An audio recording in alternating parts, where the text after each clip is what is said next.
Hello viewers, আজকে আমি রান্না করব চিংড়ি মাছ দিয়ে পালং শাক। তো প্রথমেই আমি চিংড়ি মাছ এবং শাক নিলাম।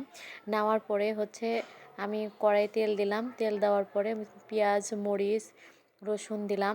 রসুনটা আপনারা এভাবে পাটায় ছেঁচে নেবেন, নইলে কিন্তু ভালো লাগবে না। এরপর জিরা, শুকনা মরিচ দিয়ে ভালো করে কষিয়ে নিয়ে এর মধ্যে হচ্ছে মরিচ, আদা রসুন বাটা, তারপরে হালকা লবণ, তারপরে হচ্ছে হলুদ গুঁড়া, এগুলো দিয়ে ভালো করে কষাবো।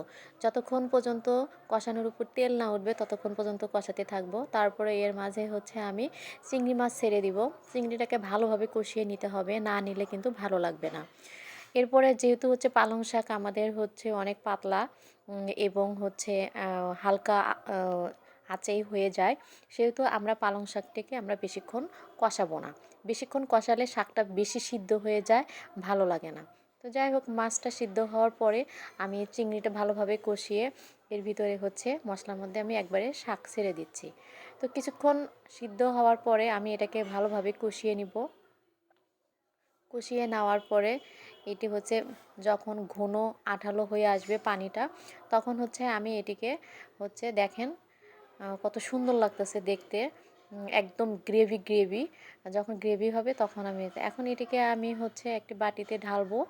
ঢালার পরে হচ্ছে দেখেন কত সুন্দর এবং খাইতে এই ভিডিওটি পরিমাণ ভালো লেগে টেস্ট যে থাকলে বলার লাইক, মতো না। কমেন্ট, শেয়ার ধন্যবাদ। দিয়ে